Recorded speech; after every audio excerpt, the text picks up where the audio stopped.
Hi, my name's James Kelly, and welcome back to Scott Goes Pop.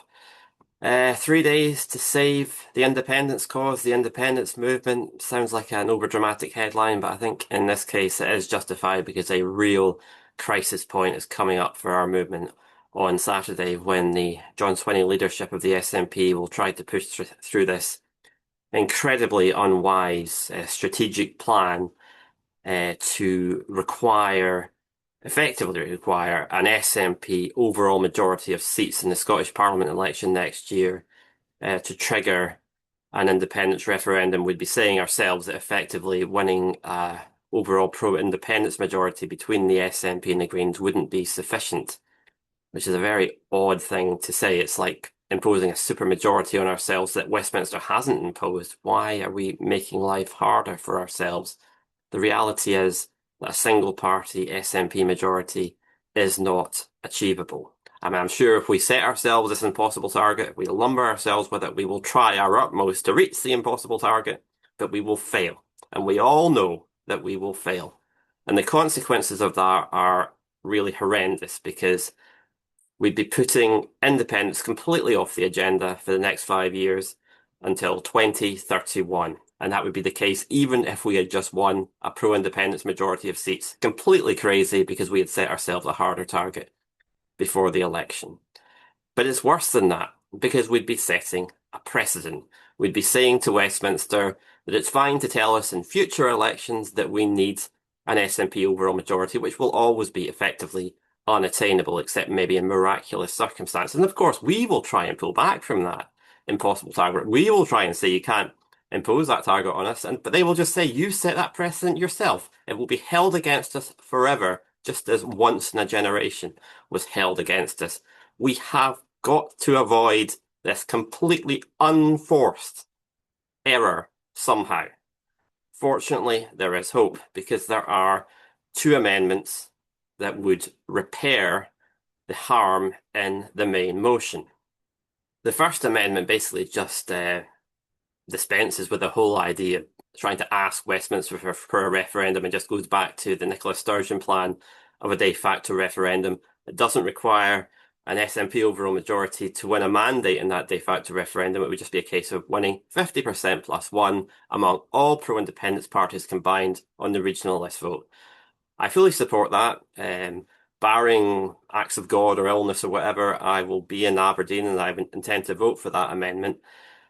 The problem is, of course, that the amendment is actually too good in a way because it so completely reverses the Swinney plan and replaces it with what was effectively Nicola Sturgeon's plan that we know he can't live with it. And so it's very hard to imagine the SNP conference backing that. I hope they do. I mean, I sincerely hope they do, and I will be supporting that. But it's hard to imagine because it would be seen as such a repudiation of John Swinney's strategy. But fortunately, the Second Amendment is a compromise, and it's really intelligently worded because it actually echoes John Swinney's language by saying how totally wonderful it would be if we could get an SNP overall majority. And of course, it actually would be wonderful. It won't happen, but it would be wonderful if it did happen. But then goes on to say that isn't actually necessary because, under the principles of self-determination, a pro-independence majority, regardless of the parties that people vote for, is still enough. And so basically that resolves the harm in the motion. It wouldn't probably get us any closer to independence, but what it does is it prevents setting that horrendous precedent that could basically kill independence stone dead for decades to come. So, although that amendment isn't perfect, it's not my ideal. I prefer the First Amendment. It's the one that's got the better chance of passing, I would have thought, logically, and it may be our best hope of getting off the hook and avoiding this crisis point. But I am so dispirited because it has become clear to me that the leadership are just as hell-bent on smothering and mocking and just attacking that Second Amendment and trying to kill it as they are with the First Amendment, even though the people who wrote the Second Amendment have obviously gone out of their way to craft an amendment that would not be in any way humiliating for John Swinney if it passed. It echoes his language as much as it possibly can. It just sort of tweaks his motion to just take the harm out of it, and it should really be the obvious plan that we can all unite behind. So the fact that the leadership are trying to smother the life out of it is just incredibly dispiriting, and we're going to have to, I think, stand up to the leadership for their own good. It's like tough love, um, helping them because they won't help themselves. They don't seem to realize the harm that's going to cause if the original motion passes unamended. Somehow the Second Amendment is going to have to get through. Otherwise, we are in deep, deep trouble. And we can basically kiss independence goodbye for a very, very long time. And I want to address some of the arguments you're going to hear about why we have to lumber ourselves with this impossible target of an SNP overall majority. And one of the arguments is going to be that um, past history shows that the only uncontested route and the only proven route of getting to a referendum is for the SNP to win an overall majority. And of course, that's the reference to the 2011 election.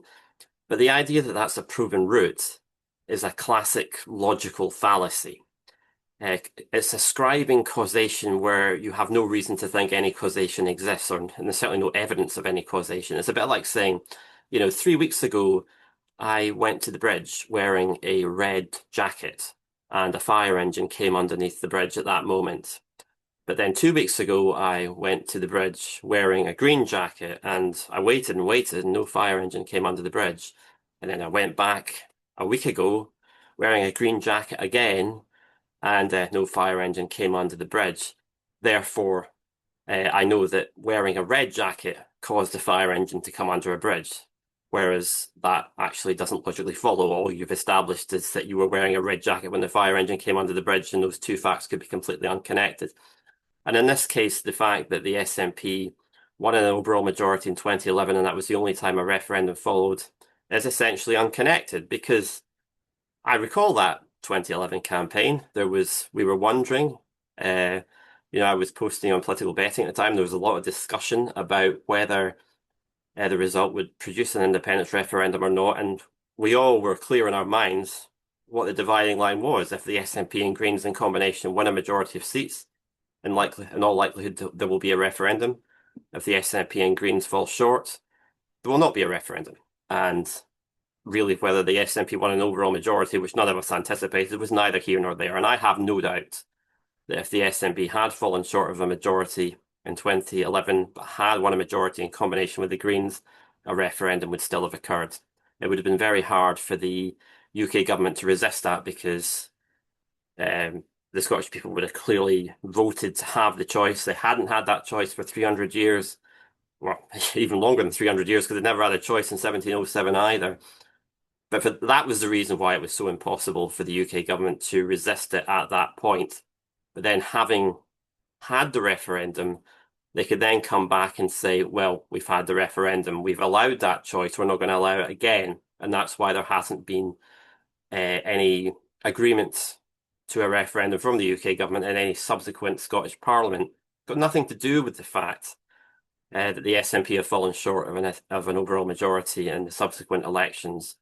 I mean, I'm sure it would have been harder to frame their response, the UK government, if they had been faced with an SNP overall majority, but nevertheless, they would have found that way. They would have framed their argument in such a way as to say, we are rejecting a referendum.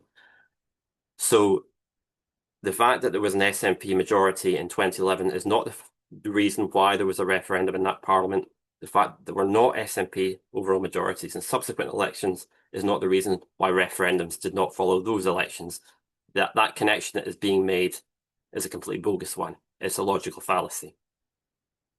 You'll probably hear an argument that all John Swinney is doing by setting this impossible target is setting a target to win the election, in inverted commas, which is supposedly what all political parties do in every election.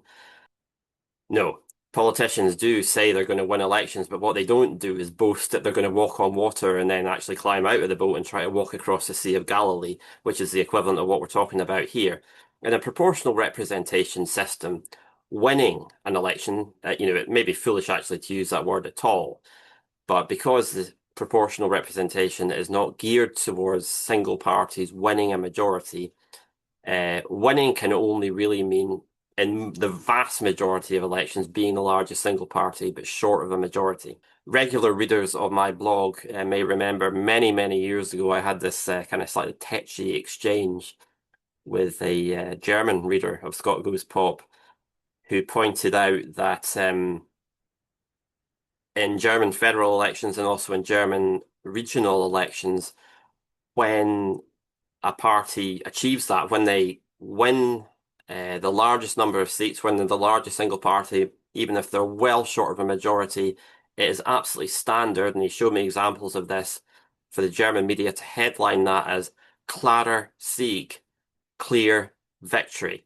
That is the best you can do normally in a proportional representation system, and that is how you would define winning, not an overall majority, which in most circumstances is not attainable. You don't sort of have to prove your virility by stating that you're going to achieve the impossible. It's the rough equivalent of saying that you're not just going to win a majority in the first past the post system, but that you're going to win maybe 70 or 80% of the seats. Why are you setting yourself that unnecessary target which you know you're not going to meet?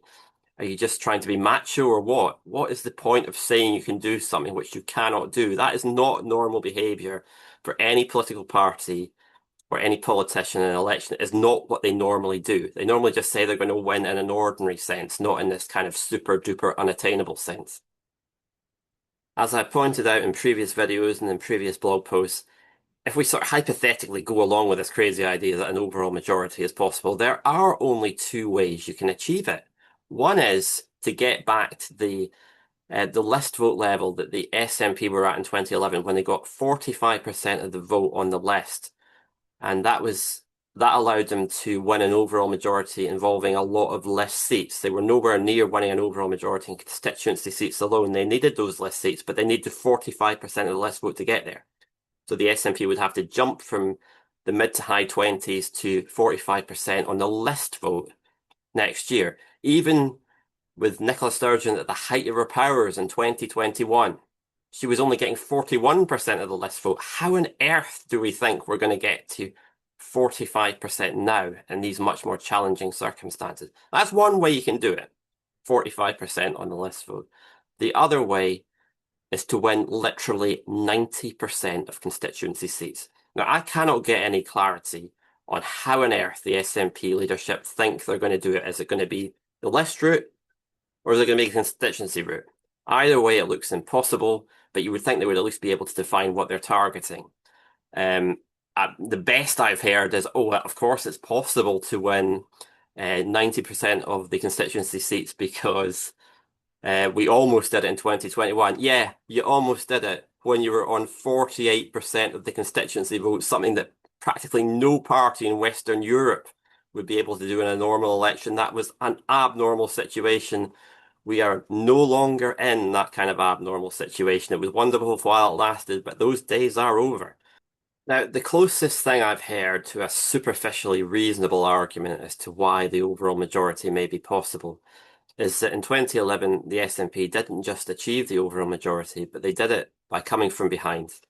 In 2010, this is quite true, of course, in 2010, Labour were in the lead in the opinion polls. All the expectations were that Ian Gray was going to become First Minister quite easily.